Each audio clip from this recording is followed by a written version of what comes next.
Todo suyo. Ok. Empiezo entonces. Sí, Vaya. Bueno, buenos días. Mi nombre es Valeria Servano y yo les voy a presentar mi trabajo final de graduación con el título Creación del modelo hidráulico bidimensional calibrado mediante el análisis granulométrico para la determinación del coeficiente de rugosidad en dos trayectos de control ubicados en el río Gauss y el río Tempisquito de la cuenca del río Tempisque para aplicaciones de hidrometría y simulación de hábitat. La agenda para hoy es presentarle los antecedentes y la importancia de este trabajo, cuáles fueron los objetivos, una breve explicación de la metodología, presentar los resultados y el análisis de resultados y también las conclusiones y recomendaciones y finalmente un espacio de preguntas.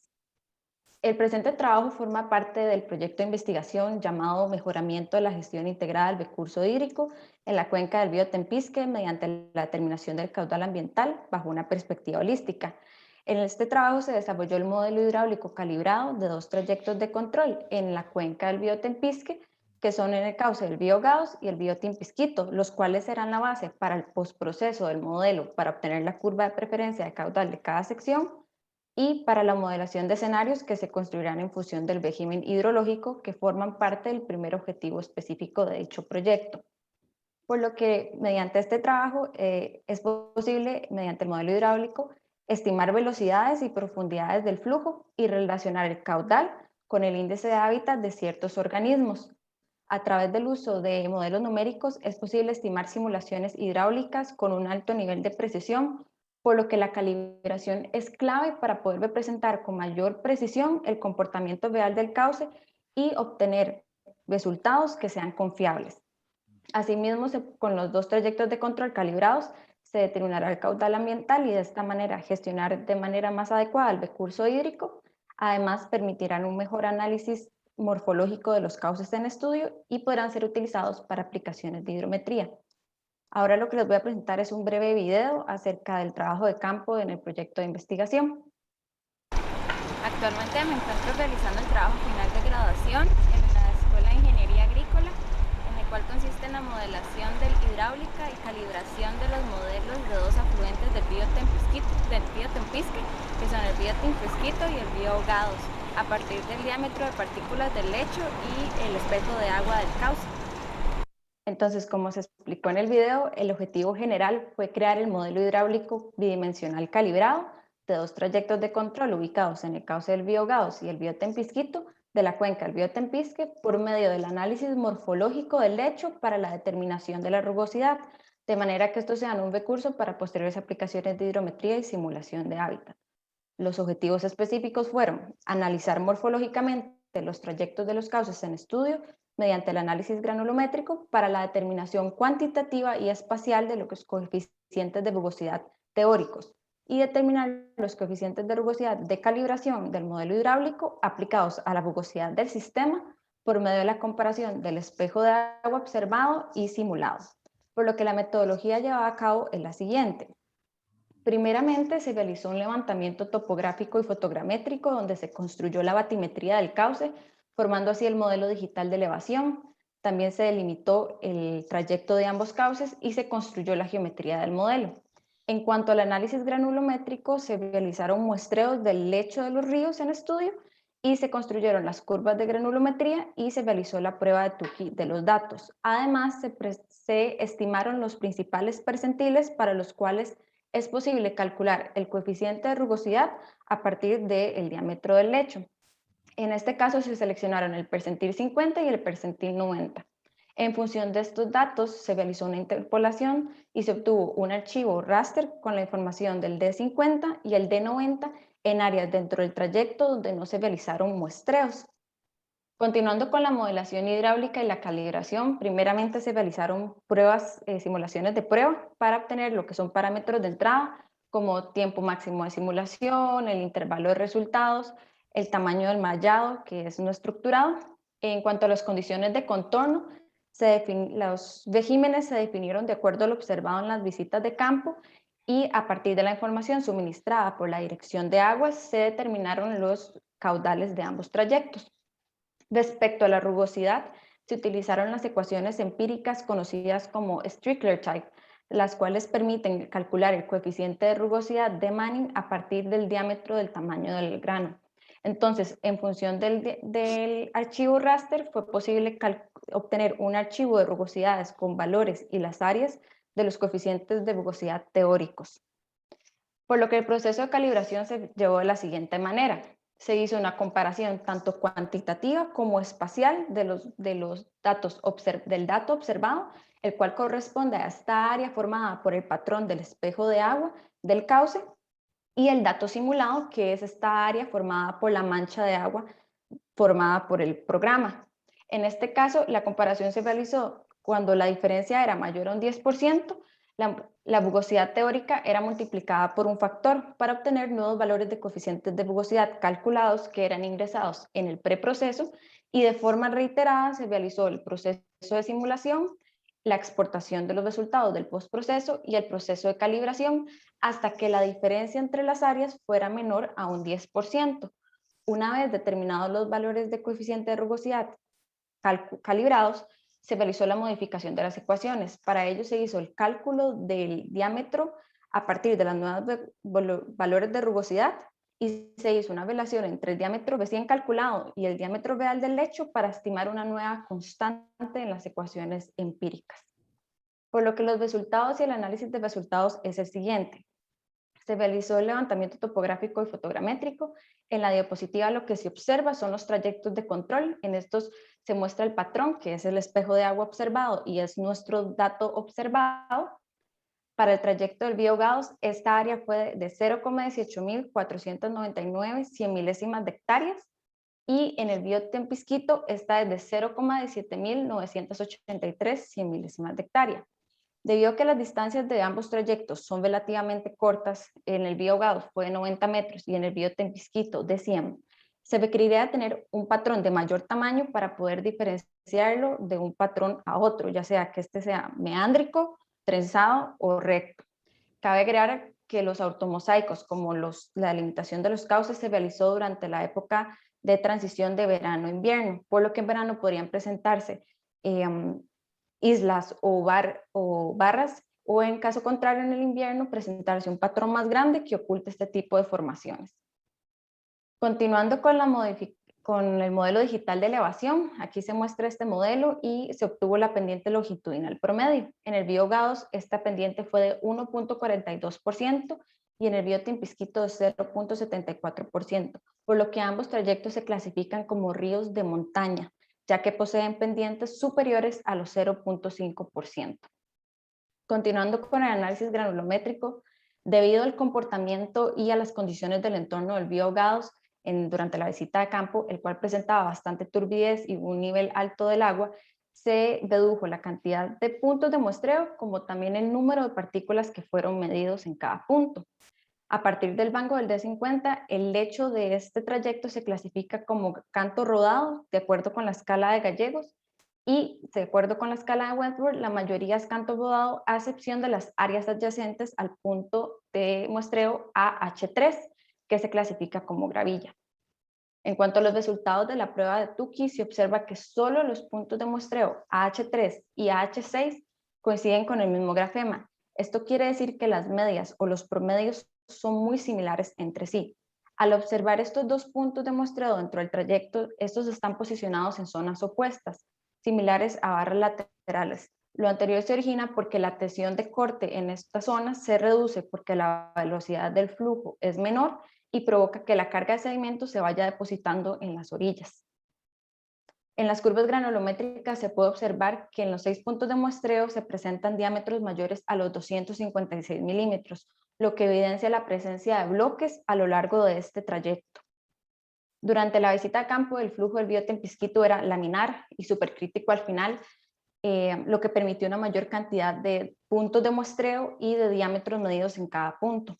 En este caso, el material particulado dentro del lecho se clasifica como gravilla en los puntos dentro de los cuadros azules y el resto de los puntos como canto rodado según la escala de Wentworth, mientras que según la escala de Gallegos, todo el lecho del cauce se clasifica como canto rodado.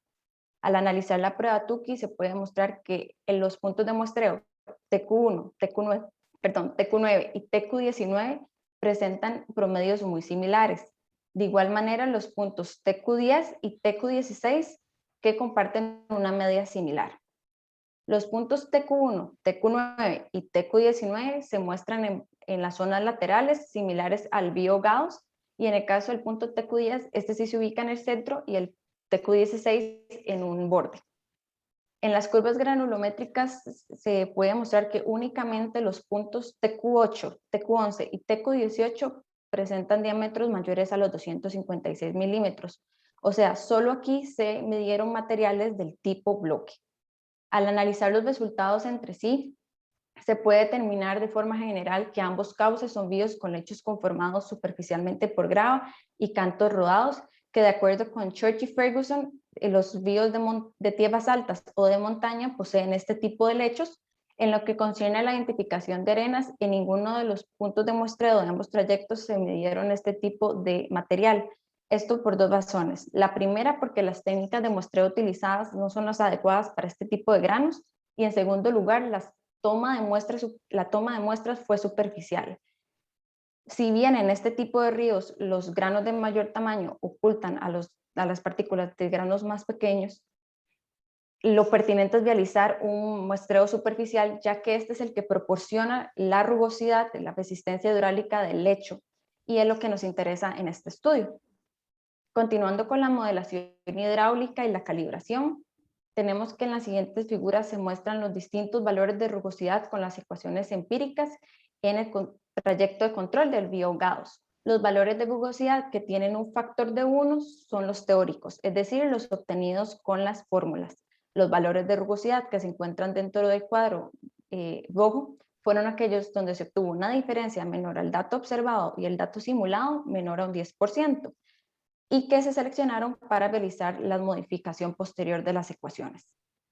Mientras que estos fueron los resultados de la calibración de los modelos del trayecto de control del río Tempisquito. Se puede observar entonces que los valores tanto de rugosidad como el factor y la diferencia entre las áreas es menor en este trayecto que en el río Ahogados. Entonces, al analizar los estudios o los resultados entre sí y analizarlo con otros estudios, se determina lo siguiente. De acuerdo con Jarrett, los valores de coeficiente de rugosidad de Manning suelen ser mucho más grandes en los ríos de mayor gradiente y con lechos de cantos rodados y bloques. En virtud de esto, tiene sentido que el trayecto del río Gauss presentara los coeficientes de rugosidad mayores, ya conociendo su topografía y su granulometría. Se ha demostrado en varias investigaciones que la ecuación de Strickler subestima el coeficiente de rugosidad.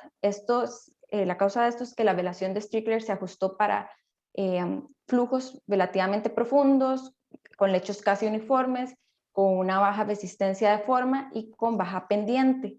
Entonces, al presentarse flujos o caudales bajos y una alta resistencia, lo pertinente es incorporar una relación entre el tirante y el tamaño del grano, siendo otros parámetros que se pueden considerar la pendiente y el vadio hidráulico.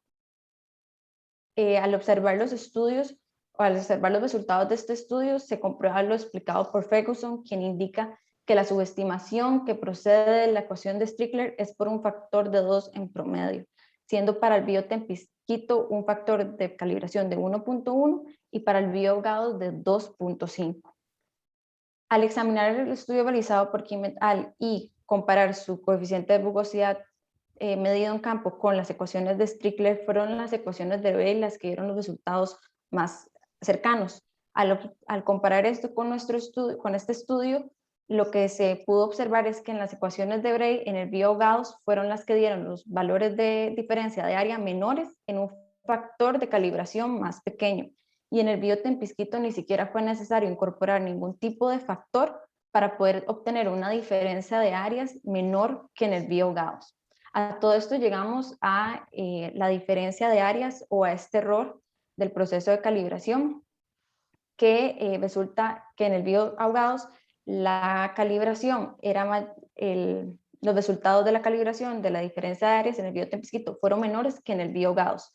El proceso de calibración entonces muestra que la necesidad que se tiene de disponibilidad de los datos de campo para poder alimentar y calibrar el modelo numérico, y que, según Horvitz, para poder calibrar el modelo numérico a partir de la llanura de inundación y la rugosidad, se precisa de datos de resistencia al flujo que sean espacialmente variables, es decir, que estén de forma heterogénea en el modelo, de manera que se pueda mejorar el rendimiento de este. Al considerar estos dos aspectos, es el biotempisquito o el trayecto del biotempisquito el cual presentó la mayor cantidad de datos de campo que son específicamente de granulometría y que son la base de los coeficientes de rugosidad de este estudio. De esta manera, en caso contrario, el BioGauss requirió de un proceso de calibración un poco más extenso y no necesariamente completo, porque se realizó una suposición de una mayor suposición de los datos granulométricos en la interpolación. De modo que esto se plasmó en los resultados de la calibración, obteniendo para el trayecto del biotempisquito un porcentaje o los porcentajes menores que en el BioGauss, y además de que en el biotempisquito se obtuvo una mayor variedad de áreas y mayor variedad de valores de rugosidad, que es esta heterogeneidad de la que habla Horrid, que en el BioGauss. La modificación de las ecuaciones empíricas. En la tabla se muestran los valores de las constantes para las distintas ecuaciones de los investigadores en una nueva ecuación. Se evidencia entonces que para el trayecto del BioGauss se requieren de constantes de mayor tamaño que en el biotempisquito para poder obtener valores de coeficientes de rugosidad similares a los calibrados. Por tanto, para poder obtener valores de rugosidad altos a partir del diámetro del grano, se requiere de una constante que sea proporcional a esto. Y es por eso que en la relación que se comentaba en la metodología, el diámetro calculado está en el numerador y el diámetro real en el denominador. En distintas pruebas de investigadores se ha demostrado que al variar el exponente teórico se influye muy poco en lo que son los resultados de la ecuación. No obstante, Ferguson indica que no siempre este valor se debe suponer que sea de un sexto, que es lo que sucede en las ecuaciones de Strickler y Meyer-Peter y Müller. Por otro lado, concluye que la selección de un diámetro diferente no va a afectar drásticamente en los resultados. Las conclusiones son las siguientes. A partir del análisis granulométrico de los cauces, tanto el trayecto del BioGauss como el biotempisquito son bios de lecho de material grueso, compuestos por gantos bodados y grava. La presencia de arena no se puede separar de la caracterización granulométrica de su lecho, la cual es ocultada por los diámetros de mayor tamaño, siendo para el BioGauss el que poseía los mayores diámetros. Teniendo en cuenta tanto su granulometría como su topografía, ambos trayectos se clasifican como ríos de montaña. Se generaron los modelos hidráulicos bidimensionales calibrados en los trayectos de control, con una diferencia menor a un 10% en los 8 modelos. Se constató lo expresado por varios investigadores acerca de la subestimación del coeficiente de rugosidad generado por las ecuaciones de Strickler y que fue corregido en la calibración, siendo las ecuaciones de Bray las que dieron los resultados más óptimos al entregar valores de factor más pequeños, al entregar errores más pequeños con un factor más pequeño. Se establecieron las razones por las cuales el trayecto del biotempisquito presenta un menor porcentaje en los modelos, principalmente porque este trayecto es el que alimenta de mayor datos de campo al modelo numérico, y en segundo lugar porque el BioGauss, al tener una granulometría del lecho de mayor tamaño, precisa de valores de rugosidad que sean más altos para poder definir esa resistencia hidráulica que hay en el flujo. Y finalmente se determinaron las nuevas ecuaciones empíricas ajustadas para ambos trayectos, las cuales permiten entonces el cálculo del coeficiente de rugosidad de Manning en función del diámetro del grano de forma directa ya calibrado. Las recomendaciones son las siguientes. En el caso de que se quiera realizar un análisis por debajo del sustrato superficial y si el lecho presenta tanto material como arenas y material grueso, se sugiere realizar un análisis granulométrico compuesto. Esto consiste en la toma volumétrica como tomas superficiales del material. Se recomienda aumentar la cantidad de puntos de muestreo, así como de partículas a muestrear, un mínimo de 75, para poder obtener una mayor heterogeneidad que caracterice de forma completa la morfología del sustrato, además de poder alimentar de mayor cantidad de datos de campo al modelo numérico. Con relación a la geomorfología, se recomienda analizar trayectos de mayor longitud, así como examinar su variación temporal para poder observar estas diferencias que lo caractericen de un patrón a otro. Y finalmente, se recomienda considerar otros parámetros de los cuales depende la resistencia hidráulica en cuando se vaya a calcular el coeficiente de rugosidad. Utilizar principalmente ecuaciones power-based y semi-logarithmic-based. ¿Preguntas? Bueno, muchas gracias perdón, por la presentación. Bueno, gracias también a los asistentes. Lo que vamos a hacer entonces es, van a hacer la defensa o que Valeria nos defienda el trabajo. Entonces, muchas gracias por haber participado en la presentación y voy a tener la grabación.